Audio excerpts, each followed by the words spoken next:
Hola, ¿qué tal? ¿Cómo están? Mucho gusto. Mi nombre es Eduardo Flores y aquí en este canal estamos hablando acerca del texto griego del Nuevo Testamento.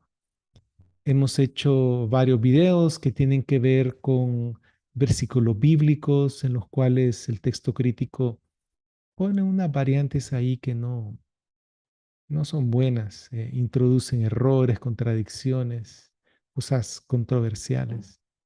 Luego hay unos videos que hablan acerca de algunos añadidos que hay de parte de el texto de la Reina Valera, que es el texto recibido.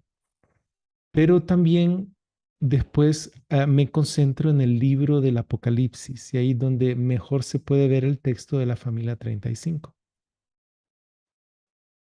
Entonces, después de ese grupo de videos, comienzo a hablar acerca de las distintas ediciones del Nuevo Testamento en griego. Discuto las metodologías, discuto el texto resultante de cada una de las metodologías. Para mí, la más objetiva, la más bíblica y la más razonable es la metodología detrás de la familia 35. Hemos visto también que las fuentes primarias o la evidencia primaria son los manuscritos griegos del Nuevo Testamento.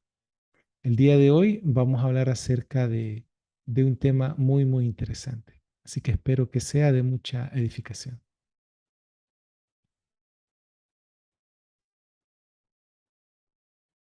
Hoy vamos a hablar acerca de las versiones antiguas del Nuevo Testamento. Este es el área geográfica del griego koiné, que corresponde con las cartas, los autógrafos del Nuevo Testamento y también corresponde con los manuscritos de la familia 35, como lo pudimos ver en videos anteriores. Pero a medida el griego dejó de ser hablado en las periferias del Imperio Romano, comenzaron a surgir versiones antiguas. Y también a medida que el movimiento misionero de la iglesia fue expandiendo las fronteras por fuera de las fronteras del imperio, se hizo necesario entonces traducir las escrituras para que pudieran ser comprendidas por todas las etnias. En griego tenemos unos 5.800 manuscritos y están divididos en papiros, leccionarios, unciales y minúsculos. Estos son los unciales, letra griega en mayúscula. Estos son los minúsculos. Si ven, hay ligaduras. Aquí hay, por ejemplo, parece que fueran dos letras, pero son tres, ¿verdad? Entonces, se escribía de forma rápida, aunque el título se ponía en mayúsculas. Aquí este es el Evangelio según San Lucas. Entonces, tenemos las versiones en latín. Vamos a hablar primero de la Vulgata Latina, que está fechada para el finales del cuarto siglo.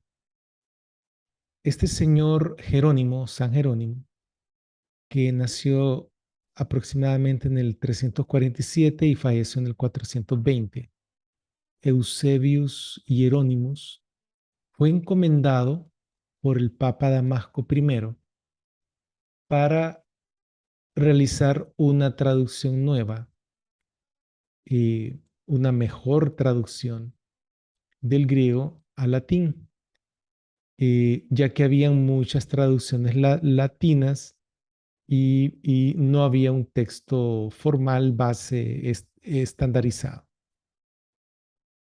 Jerónimo entonces estuvo trabajando en esto del 382 al 405. Este es un ejemplo, este es el Codex Fuldensis. Este es un ejemplo de la Vulgata Latina. Podemos ver a mano derecha cómo son los caracteres. Hay varias letras que están en mayúscula, otras que están en minúscula aparentemente. o enuncial pequeño. Y podemos ver algunas letras que se parecen al alfabeto en español también. Esta es la impresión de la Vulgata Latina de parte de Gutenberg en 1554. Fue el primer libro impreso por la imprenta de Gutenberg y actualmente la Biblia es el libro más impreso y más traducido en todo el mundo de todas las épocas. Pero aparte del latín, ya del cuarto siglo, como les había mencionado, existía la Vetus Latina, es decir, las versiones en latín antiguo, y estas datan del siglo III, incluso del siglo II. Este es el Codex Bobiensis y podemos ver que fue escrito casi todo en mayúsculas. Algunas palabras que se pueden ver ahí, ¿verdad? Que se parecen al español. De la Vetus Latina hay en la actualidad más o menos unos 100 manuscritos. Estos números son redondeados, no son exactos. De latín hay de 8.000 a 10.000, perdón, de la Vulgata Latina hay de 8.000 a 10.000. Y parece ser que no están catalogados todos y cotejados todos los manuscritos porque son demasiados, ¿no? Se tarda mucho tiempo hacer eso. Luego también hay traducciones al arameo, que fue por mucho tiempo un idioma internacional en el este y en el Medio Oriente. Y se cree que era uno de los idiomas que hablaba Jesucristo, aparte del griego y del hebreo, porque el hebreo definitivamente se usaba en las sinagogas, en Tierra Santa. Y el arameo entonces era uno de los lenguajes hablados en aquellos tiempos. Y entonces cuando el griego comenzó a reducir su área de influencia, apareció también la traducción al arameo llamada Peshita o en lenguaje común. Igual así como el griego koiné es griego común, la Peshita es arameo, digamos, común. Y podemos ver este manuscrito en particular, creo que es el segundo manuscrito del Nuevo Testamento que tiene fecha escrita en él. Y es un manuscrito de la Peshita en arameo. Podemos ver los caracteres. Ahí sí no se distingue ninguna de las letras, ¿verdad? Es bien distinto al idioma español. Hay aproximadamente unas 350 copias, ¿verdad? Y esta traducción al arameo se cree que data del siglo III al siglo IV. Dicho sea de paso, el Nuevo Testamento no fue escrito en arameo, fue escrito en griego y fue traducido al arameo. No es al revés. Aún si Jesús dijo varias de sus sermones en Galilea en arameo, no es que el escritor lo tuvo que traducir al griego y le salió chueco porque tuvo que traducirlo. No, no, el Espíritu Santo lo inspiró en griego y eso es muy importante. Eh, por eso estas versiones antiguas no son evidencia primaria, son evidencia terciaria. Las secundarias son los leccionarios. Luego también fue traducido al copto. Desde muy temprano, en el primer y segundo siglos, ya el griego no era tan hablado en Egipto como nos gustaría o como aparentaría por el asunto de la escuela en Alejandría. Pero el pueblo no hablaba griego. Por eso ya en el siglo IV se tradujo al copto, que hay como 5 dialectos del copto, Nilo Bajo, del Nilo Alto. Entonces, traté de investigar cuántos manuscritos en copto hay. Aparentemente hay centenares, pero no pude encontrar un número tan exacto y por eso no lo pongo acá. Pero es, para mí es interesante que el copto fue escrito en caracteres griegos. Y pueden ver ahí lo que se ve son caracteres griegos, pero pues se pronuncia, se deletrean las palabras tal y como se pronuncian en copto. Este es el Codex Glacier, que creo que es de los más antiguos en copto, del siglo cuarto y quinto. Eh, creo que hay unos dos más antiguos que este. Ahora, ahora les pongo aquí un pasaje que está en Hechos 21, 37 a 40, para ver un poco cómo estaba la situación del lenguaje que se utilizaba. Y cuando Pablo estaba a punto de ser metido en el cuartel, porque se armó un problema en el templo porque los judíos pensaban que Pablo estaba metiendo gentiles adentro del templo. Entonces alguien gritó, agárrenlo, él es el que anda allá hablando. Y entonces se hizo una turba y el comandante romano bajó, creo que envió a un centurión, y entonces bajaron los soldados y se lo llevaron al comandante, el comandante bajó también.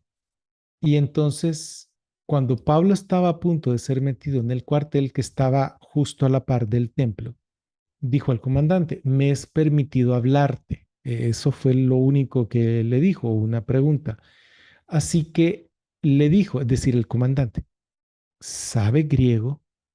¿No eres tú el egipcio que hace algún tiempo comenzó una insurrección y sacó a 4.000 hombres de los sicarios al desierto? Es decir, veamos, el comandante pensó que Pablo era egipcio y él pensó que obviamente no sabía griego en su mente, porque se sorprendió cuando le habló en griego. ¿Sabe griego? ¿No eres tú aquel egipcio? Entonces, parece ser que el pueblo no hablaba griego en Egipto, ¿verdad? El pueblo hablaba copto o algún dialecto parecido. Pero Pablo dijo, de hecho, soy judío de Tarso en Cilicia, un ciudadano de una ciudad no insignificante, pero te ruego, permíteme hablar al pueblo.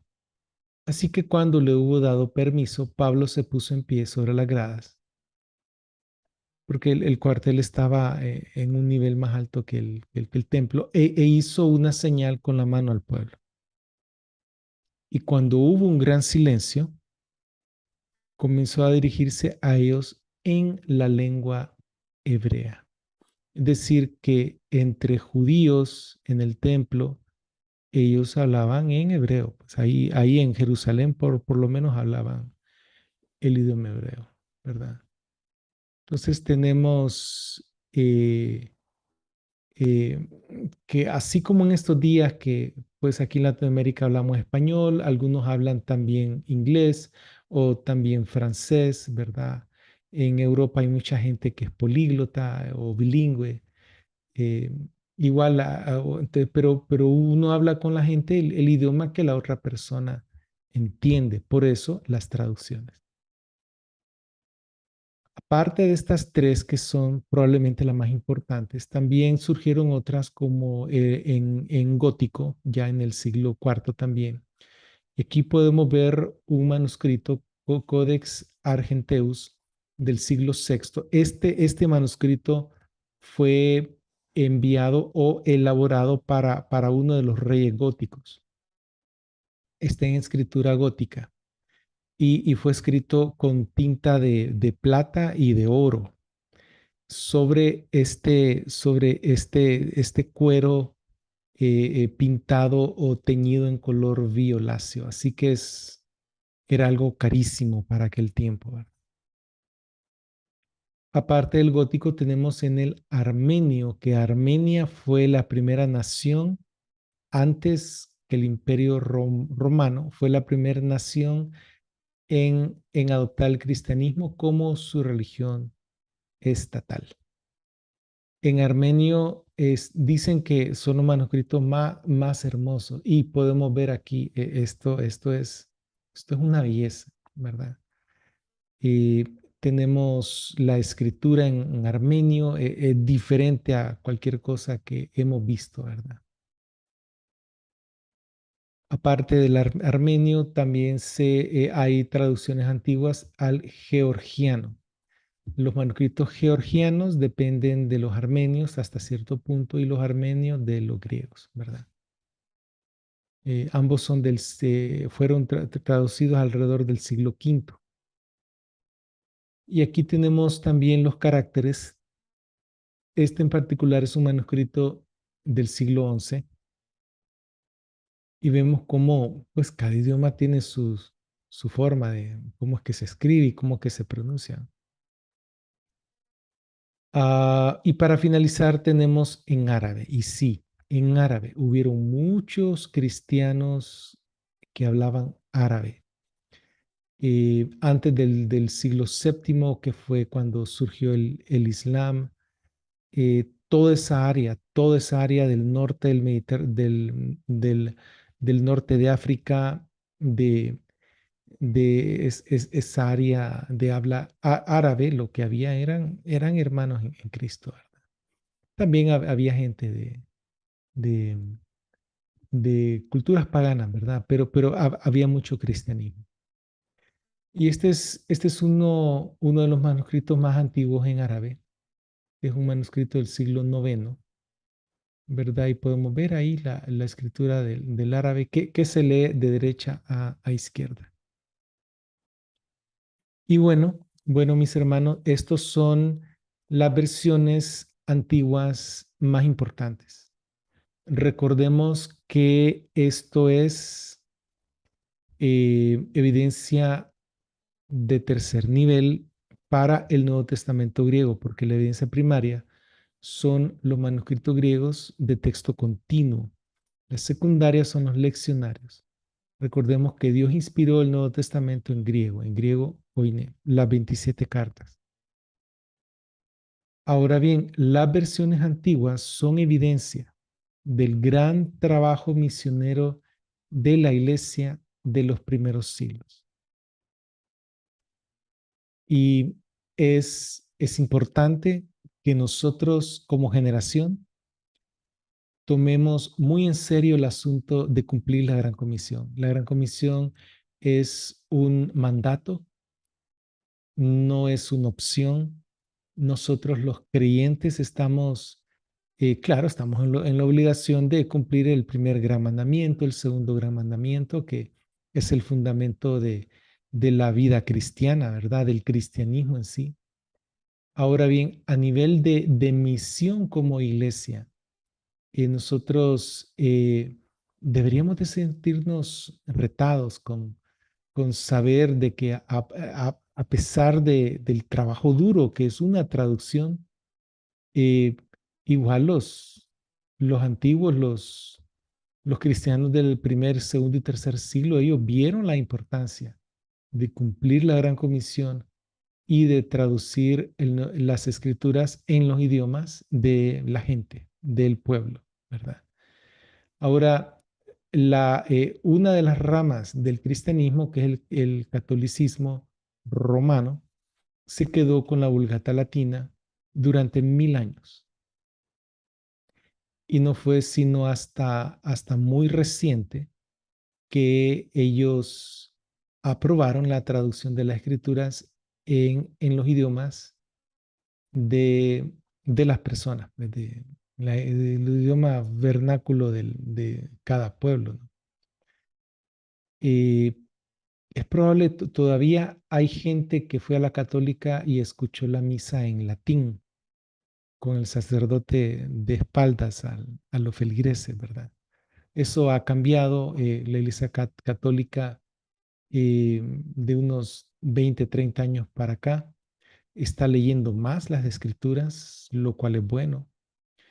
Eh, y bueno, podemos ver que todas estas versiones suplieron necesidad dentro de la iglesia. Y podemos ver que la iglesia ortodoxa griega se quedó con los manuscritos griegos. No es que es la iglesia pura y que Dios les dio a ellos especialmente la tarea, no, o sea, Dios usa a cualquier persona que esté dispuesta a someterse a Él, a someterse a Él de tal forma de ser guiado por su espíritu para cumplir la misión en su vida, cada persona particular. Pero claro, como los autógrafos se quedaron en el área de habla griega y estaban en griego, lo natural es que las iglesias de habla griega tenían sus escribas, ya sea contratados o gente, monjes propios de ahí, que copiaron las escrituras. Como en cualquier proceso de copiado, hay errores normales de copiado y se fueron acumulando a través de los siglos. Y podemos ver que los manuscritos de la familia 35 son los que tienen menor número de variantes entre sí. Y por eso creemos que para resolver el problema de las variantes textuales, necesitamos un grupo de manuscritos con la menor cantidad de variantes que nos permita, por consenso, saber cuál es el texto, sin aplicar ningún criterio de la crítica textual, sin aplicar ningún criterio subjetivo que dependa de la opinión de los seres humanos. Así que mis hermanos, vamos a ir avanzando más. Creo que los siguientes videos se van a tratar acerca de en sí los manuscritos griegos. Vamos a hablar de los papiros más importantes, de los unciales más importantes. Creo que van a ser temas muy edificantes. Y después vamos a hablar de los minúsculos. Así que espero que pasen un feliz día y que el Señor me los bendiga.